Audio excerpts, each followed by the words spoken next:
If you ask anybody, like even the most accomplished endurance athletes, like they're, going through just as much discomfort as most people do because they have like a target in mind of like a time or a certain pace they want to hit, and it hurts.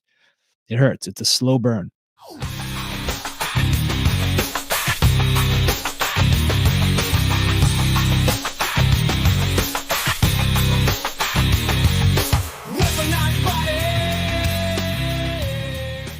Welcome, everybody, to the Weaponized Body Podcast. As always, I'm your host, Dr. Ryan Hewitt. And today's episode, we're going to talk about a fun topic. And it was a topic that I was going to put together for a movement-oriented podcast, but really, this bridges all facets of movement, metabolic, mindset. I have on the 20th of April, the day before the Boston Marathon, a marathon of my own that I'm going to be running that I've done the last couple of years. It's called the Tough Ruck. It's a different type of marathon because it is a ruck marathon. And if you're not familiar with rucking, it's just putting weight in a backpack and walking or running with it, just moving weight. So it's called the Tough Ruck race. It is a foundation called the Tough Ruck Foundation that raises money for families of fallen civil servant and military. It's a fantastic organization. It's an unbelievable race. It's awesome, awesome race. It's well put together. It's well supported. It sells out every year now. And it's really cool because it takes place always the day before the Boston Marathon. And it is affiliated with the Boston Marathon. Therefore, you do get a Boston Marathon finishing medal when you cross. If you raise enough money, you also get a Boston Marathon jacket and some swag. It's pretty cool. The last couple of years, I've set a target. The first year I raised just under 5,000. Last year, because I did a bodybuilding contest, I was a late entry. They let me in last minute. So I did manage to raise a couple thousand. This year, my goal is to raise 5K plus. So wish me luck getting the fundraising goals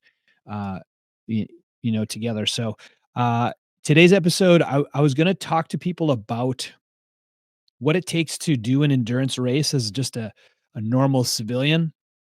I love the Ruck Marathon because it is a fantastic combination of strength, endurance, and mental fortitude. It's my favorite endurance race to do. I've done half Ironman triathlons. I've done Spartan Beasts. I've run the Boston Marathon. Last year I did something called the 29029, which is climbing the equivalent of Everest in about 30 hours, in British Columbia in the Rocky Mountains. So in other words, I've done a lot of endurance type of feats. Now there's a caveat to this, advice, right? Because my philosophy is what you always want to do is you want to have hybrid fitness for optimal performance, health, recovery, aging well, for both men and women, to optimize your hormones, to make sure that you're physically able to support your family and do adventures with them for as long as possible. A strong proponent is that you need to have the ability to move your body through full ranges of motion for a long time. You have to have great cardiovascular, VO2 max, great top end strength and muscle mass. And that pretty much covers it. So in other words, the way that I train is I train for hybrid fitness. I never let my cardiovascular fitness sag too much. I never let my top end strength sag too much. I will bias my training based on goals or targets that I set. But I always maintain a nice base. So therefore it's not like I'm starting from like couch couch to 5K type of deal when I sign up for a race. So, this advice, I'm not going to give you like a training plan or, how to train for this type of event. What I more wanted to share was some of the strategies that I learned and that have really helped me on game day. And these strategies are also strategies that you can apply to life. Okay. So they're not just for, a crazy endurance race or whatnot. So, um, I'm going to break this podcast down into three categories. And essentially, the first one is gear. The second one is fuel and hydration, and the third one is mindset and pacing. Okay. So let's get into the gear conversation. So I don't happen to think that you need to invest tons and tons of money into the fanciest gear possible. I think that gear makes a difference, but it doesn't make the most difference. Um, the gear can make your race miserable, or it can make your race enjoyable, though. So it really can dictate how comfortable you stay during your event or your training even. So as far as a ruck is concerned, there is no better ruck out there than a Go Ruck bag. I've tried other types of rucksacks. The Go Ruck makes by far the most durable, the most comfortable, and the best bang for your buck bag. You pretty much, I think they have a lifetime warranty on these things. They're like indestructible. You buy one, you're not going to need to buy another one. Just a basic GR1 rucker is gonna do it. They've got a setup in there where you can put a plate in the rucksack, so therefore it sits tightly to your body and doesn't flop around. This is, designed to, give you the most comfortable race possible or training possible.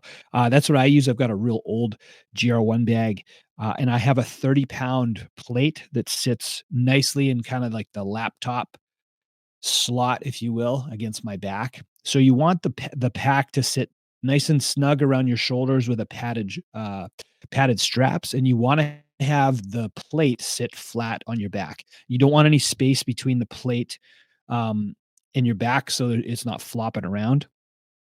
Usually most people when they're training, they're gonna aim for anywhere between like 20 to 30 pounds. My plate is 30 pounds. For the Tough Ruck event, it's 35 plus pounds is the RX weight.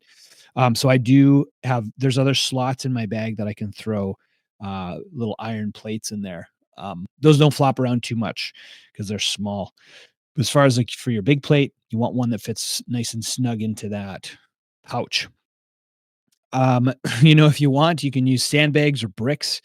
Uh, I've talked before about the Kokoro event that I did, the SEALFIT event I did in 2016, where they gave us basically the shittiest rucksacks you could ever dream up, and made us make our own sandbags, put them in the bag, and we carried those around for at least 2 3 days.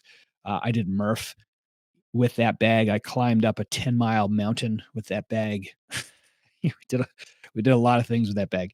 Uh, again, it's doable. It wasn't the most comfortable, but I did it. But my advice is like, if you're going to do it, you might as well try to make this thing something you're going to use for a long time, and that it's provides you comfort during your training and your race. Let's talk about footwear. This one I learned the hard way. So with footwear, at first when I signed up for the first Go Ruck, I was just walking weight around. I didn't even think about running. And then one of my buddies who's an absolute freak of nature, I saw on Strava one of his runs. I was like, "Dude, you're running at like a sub 10-minute pace, like 8, 9 minutes per mile. Like, are you running with this rucksack?" And he's like, "Yeah." It's like, "Oh my god, you can run with this thing?" So then I started to run with it, maybe only a couple weeks before game day. So don't do that if you plan to run some of the race. But I learned the hard way because the shoes that I was wearing had quite a bit of cushion in them. They were like high top Hoka boots. And I did, I think, 8 or 9 miles of one of my training runs. It was more like a shuffle and a walk. And I blistered up like crazy. And what I figured out is that for rucking specifically, if you have weight on your body and you're going to run, especially if you're going to shuffle and run, even if you're gonna walk, you wanna have shoes that have support. I like having support around my ankles. Some people don't. They just wear, like, low top shoes. But um, you wanna have a little bit of cushion, but not enough where your feet squish into them. Because that squishing, especially if your feet get wet, you're gonna blister like crazy. So my favorite shoes that I found, actually, GoRuck makes a pair of, rucking shoe. They make a couple different versions of a ruck shoe. I have like a high top ruck shoe. I've worn it. I wore it for the Ruck Marathon last year. I wore it for my 29029 hiking. and I'm gonna wear it again this year. These shoes are I like their bags, they're, like, indestructible. I usually destroy shoes, and I've had these for over a year now, and I have not even, like, ripped the toes off or ripped the canvas on the shoe, so they're unbelievable, and what I like about them is they're they've got, like, a firm hold of my ankle and my Achilles, so there's not a my foot isn't moving around a lot, and the sole, it's kinda like it's a bit of a hard bottom sole, but enough where there's some shock absorption, but not so much where your foot is gonna squish into the foam, if you will. I absolutely love them. They're comfortable. I don't blister in them. They're fantastic. But a lot of people you'll see they'll wear trail runners. Those seem to work pretty well. Especially if you get wet. A lot of the trail runners have nice drainage in them. You just want to make sure you test your shoes out, before do not wear anything for the first time, on game day. That is like cardinal rule number one. So, and if you're somebody who needs more firm boots with some insoles, that seems to work pretty well as well. I actually like to use some kinesio tape for my feet. Some people like moleskin.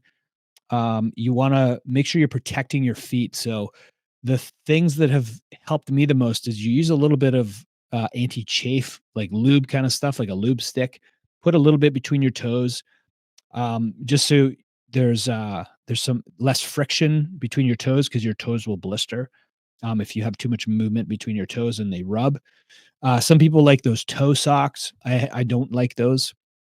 For socks, I'll wear merino wool socks. I don't think anybody should choose anything different. Merino wool socks are the way to go. You don't want to wear cotton socks. That's just like a blister factory. Don't do that, especially when your feet get moist and wet, which they will. They're going to sweat. Um, make sure that you are wearing the right types of socks and test them out. But merino wool seems to be the way to go especially for like a long distance. Anything that's quick dry. There's some kind of poly wool blends, but I like the wool socks. Compression helps as well. Most of my races, I've worn compression shorts. For sure, I've also worn compression on my legs. I don't really happen to think you need it. Some people really like the compression around their calves, especially if you're doing a long like ruck or run. Um, I don't really need that so much. I just need the compression around my groin. So just again, you're trying to avoid chafing. So you're definitely going to want to lube up your cracks. So the crevices and cracks around your midsection, you're definitely going to want to make sure you pre-lube up before the race. If you haven't learned that lesson the hard way already. So as far as blisters absolutely screwed up my first race. I was the least prepared for my first ruck marathon, and my feet blistered up. Um, I was like limping in pain for about at least half the race, and that's miserable. That's no good. That doesn't give you more mental toughness. It just means that you took shitty care of your feet. So don't do that. So blister kits like moleskins, it's actually a good idea to have like a little bit of tape and scissors in like on your person, on your body. Um, that's definitely a great idea. Let's see. Are we talking about gear? Yeah. So we might be ready to talk about fuel and hydration. Oh, as far as gear is concerned, too, what I found is the layer you wear underneath the pack matters too. Because if the pack rubs on your low back, you're going to be in big trouble as well. You're going to end up with like huge chafe marks in your low back. Make sure you wear something that the pack can, glide against and not cause chafing. Wear something in training. Actually, the last year I wore a belt underneath my shirt, over top of my shirt, so the pack was rubbing on the belt and not my body. I find that if I wear like a vest, because I'm pretty much training when it's really cold out, like through the months of January, February, March. But come April, it's goofy. April 20th, it can be pretty warm, so you're not going to want a lot of layers. So that nice like down vest I typically wear underneath my ruck, sometimes it'll be too hot for that. So last year I wore a belt, which actually worked out pretty good. But usually if I wear like a nice uh, vest underneath the pack, and that is enough so it doesn't chafe my low back. So I think that was it for gear, right? Footwear, compression, lube. Um, underwear, shirt. Yeah, and then, make sure that, part of your gear, you plan to have some sort of fanny pack on your body. And this will come with the next discussion, talking about fuel and hydration. So I always wear like a little fanny pack around my waist. And what I bought for the 29029 race is I bought like a hydration vest. And man, that was a game changer. I love that. I would just carry water bottles the last two ruck races, and that's a bit of a pain in the ass. Actually, I really love this hydration vest. It's really light and small, and it's got two bottles that are like bladders. And each bladder, I think is about 16 ounces, which is perfect because I'll try to do one of those 16-ounce waters in an hour. Here's the trick I found is that when you're so we're going to talk about hydration and fuel here. So section 2. For hydration, you want to make sure you're getting a minimal amount per hour. Like if you're moving at the same pace for hour after hour after hour, you want to make sure that you're replenishing your water, but also replenishing electrolyte. But here's the deal. You can do too much of that as well. You don't want to wait until you're thirsty to drink, but you also don't want to overhydrate or especially over electrolyte. I've made that mistake before. You get all swollen, your hands and your wrists and your feet get swollen, and that's no bueno.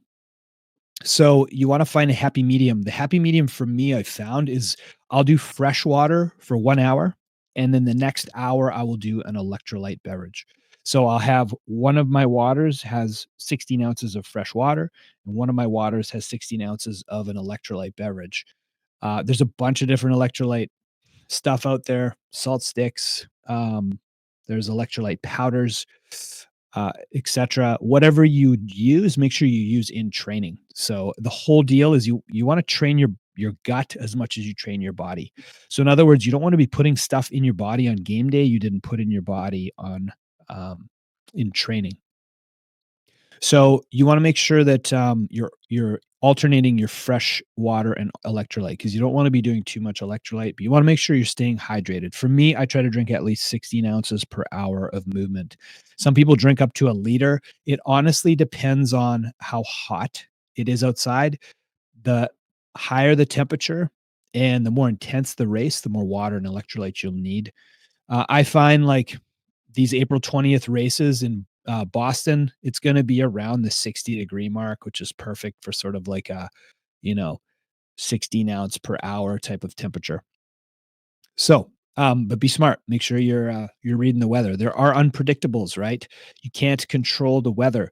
The Make sure if it's raining, have some contingency plans, right? If it's really hot, have contingencies. If it's really cold, have contingencies. So those are the variables that are unknown. So you just want to make sure you're controlling as much as you can because there's always going to be uncontrollables and things that will pop up, variables you didn't anticipate. Let's talk about fuel. So you want to train your gut during your, practice rucks. Um, for fueling, the rule of thumb I've found, and this actually works really well for me, and I find this works really well for most people. I'm like right now 195 pounds, 5'11" dude. If I'm replacing between 200 to 300 calories an hour, I'm pretty set. I'll do pretty well, and I'll try to make that a little more of a higher protein, higher carb, lower fat. um, I'll vary my fuel during the race. Like for me, the Ruck Marathon, I plan for a 6-hour event. Some guys are doing this thing like, around 5 hour or less, which is blistering fast. Some people will be out there like 7, 8 hours. So you just want to make sure you're planned with a certain pacing strategy and plan your fuel accordingly. So this race is well coordinated. There are quite a few fueling stations, so you don't have to worry as much about bringing stuff with you. But here's the deal: if you plan to leave it up to whatever's on the course for your fuel, you better hope that your stomach tolerates it. And I can tell you, if you haven't had at least one bout of GI upset during an endurance race, you probably haven't done it very much. Everybody's experienced this at one time or another. It's one of those things that can happen. You can get some GI distress and, yeah, the old diarrhea. It's no fun. no fun. So you wanna make sure you're putting things in your gut that you know your gut tolerates really well. For me, there's a couple different like, there's a Go bar made by, I think Nick Bare's company, um, Bare Nutrition. Those are fantastic for me. Someone suggested these, like, peanut butter and jelly pockets, which I always love to do, like, at least one peanut butter and jelly, like, sandwich type of thing. There's, like, peanut butter and jelly pockets you can buy. They're probably pretty nasty ingredients, but whatever. On game day, if it's a 300 calorie hit of food, bring it on. That's a nice mix of protein, fat, carb. I won't do one of those an hour, but I'll do one of those, like, every second or third hour. So I'll try to maybe eat 1 to 2 of the peanut butter jelly pockets. One of the hours, I will do, probably one of the Go bars. Those are about 250 calories. And then, the other hours, so what I've done in the past is I have done some liquid nutrition in the past, some liquid carb protein mixes. Those are also pretty good. You don't wanna rely on only liquid food out there, though.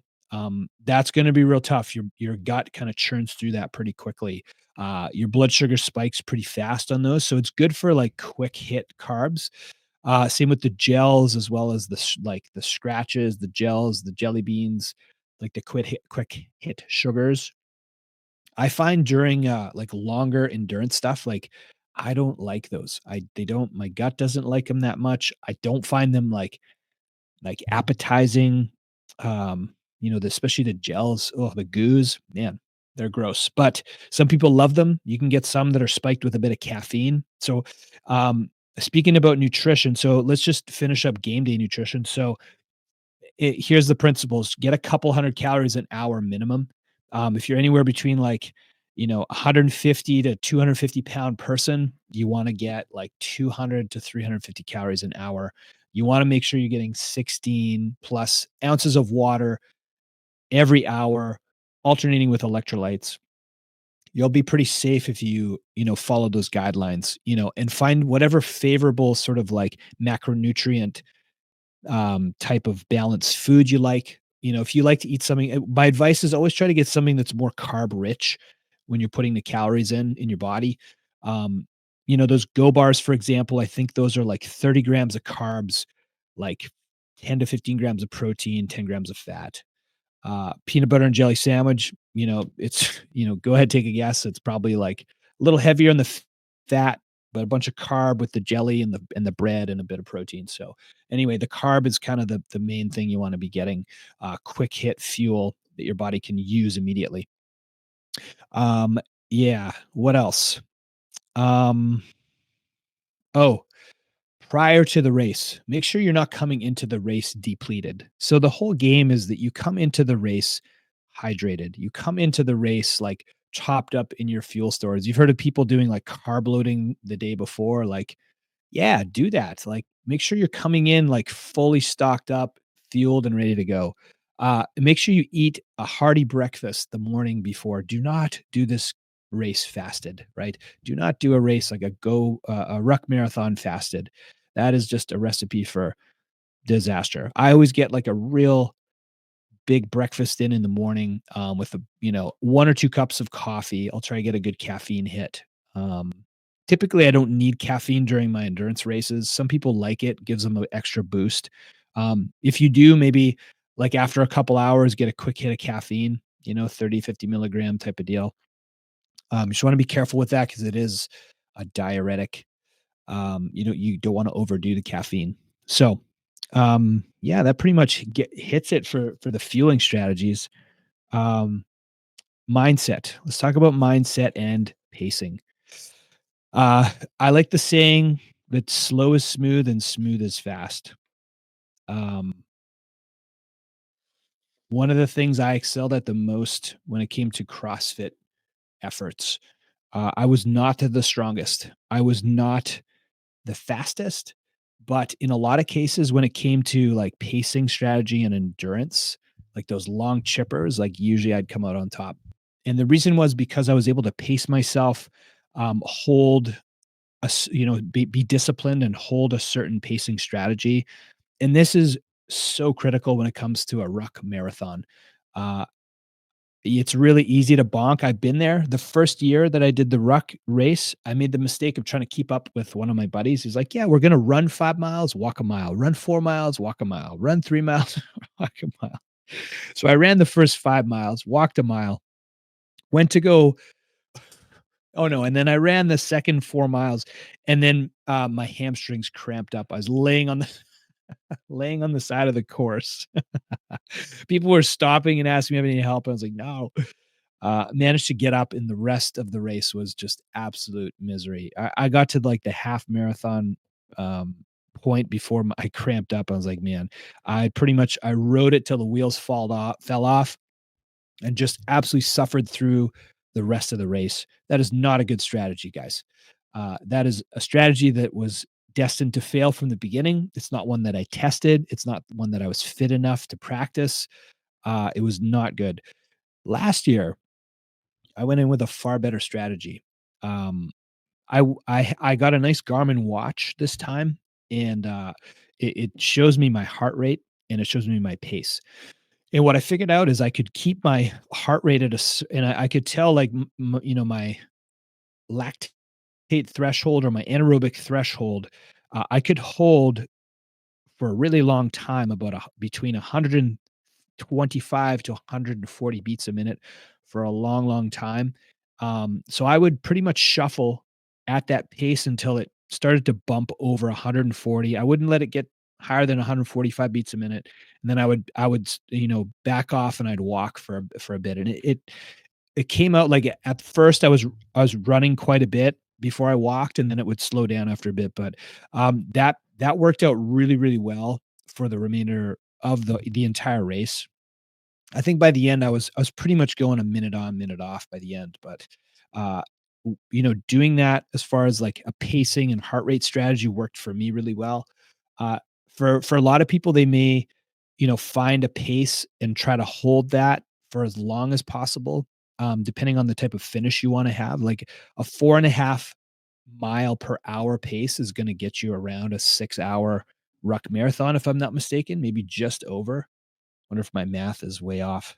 4.5 times 6, it's 27 miles. Yes, so if you do 4.5 miles, I mean, you're gonna end up, with a little bit of a sub 6 ruck marathon. That's my goal this year, is to try to hold like a 4.5 mile per hour pace.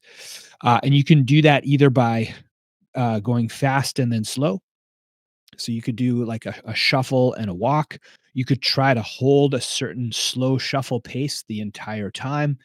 um, I'll probably do a combination of both. What I'm gonna likely do this time is I'll come out with, a couple miles off the bat to prime the pump and really, start to feel, uh, get my heart rate normalized, get the blood pumping and whatnot. Just kind of get that first hour under my belt at a good pace, and then just kind of even out after that. I might try to go like a 5 mile an hour pace at the start, and just kind of like even out around that 4.5 and try to hold that. And that'll be like a on and off shuffle walk. When you got 35 pounds, I usually have around 40 pounds on my back. Yeah, it gets real. It gets real. But it takes a while.